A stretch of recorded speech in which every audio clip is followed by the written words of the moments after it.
త్యాగానికైనా ఎంతటికి పోరాటానికైనా నేను సిద్ధమంటూ కదిలినటువంటి వ్యక్తి, the one person who can never be bought for what he is, one and only జనసేనాని power star Pawan Kalyan గారిని మాట్లాడవలసిందిగా కోరుతున్నాను.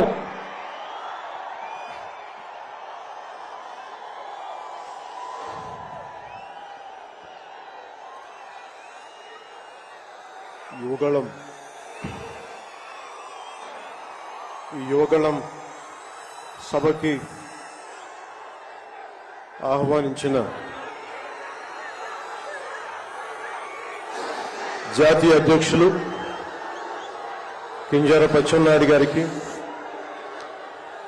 రాష్ట్ర తెలుగుదేశం అధ్యక్షులు కింజరాపు అచ్చెన్నాయుడు గారికి, తెలుగుదేశం జాతీయ అధ్యక్షులు శ్రీ నారా చంద్రబాబు నాయుడు గారికి,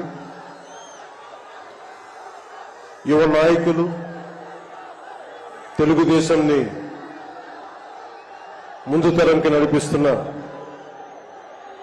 యువ నాయకులు శ్రీ నారా లోకేష్ గారికి, వేదిక పైనున్న తెలుగుదేశం పెద్దలకి, తెలుగు మహిళలకి, తెలుగుదేశం కార్యకర్తలకి, తెలుగుదేశం నాయకులందరికీ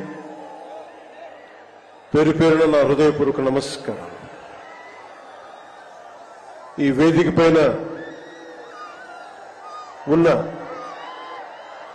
జనసేన నాయకులకి, పిఏసీ చైర్మన్ నాదెళ్ల మనోహర్ గారికి, ఇక్కడికి వచ్చేసిన జన సైనికులకి, సభకు మద్దతుగా వచ్చిన వీర మహిళలకి నా హృదయపూర్వక నమస్కారం.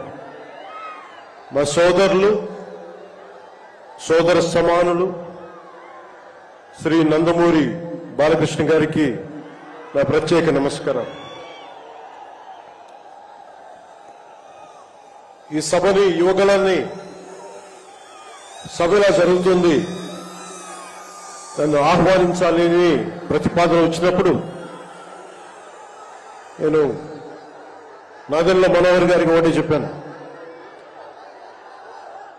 220 రోజుల పైచిలుకు పాదయాత్ర చేసి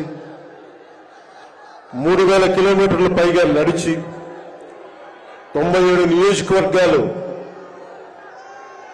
ప్రత్యక్షంగా అక్కడున్న ప్రజల కష్టాలన్నీ, సాగత బాధలు తెలుసుకొని, ఇది లోకేష్ గారి రోజు, ఇది ఆయన రోజున ప్రత్యేకించి ఆయనే ఉండాలి తప్ప ఇంకా వేదిక పైన నేను ఉండడం సబబా అంటే కాదు, మీరు ఖచ్చితంగా ఉండాలి అని లోకేష్ గారు మనస్ఫూర్తిగా నన్ను ఆహ్వానిస్తే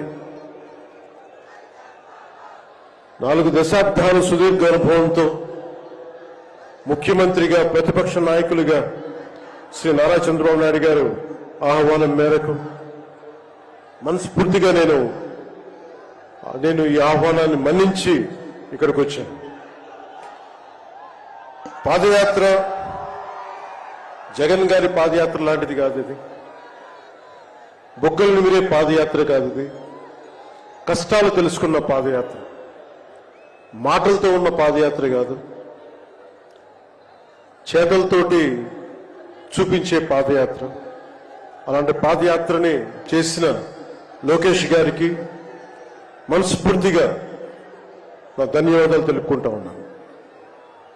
ఒకసారి నాకు పాదయాత్ర చేస్తున్నప్పుడు చాలా అసూయ ఉంటుంది. నేను నడుద్దామంటే నాకు నడవనిచ్చే పరిస్థితి ఉండదు. పాదయాత్ర వల్ల చాలా అనుభవాలు ఎదురవుతాయి. చాలా మందితో సాధక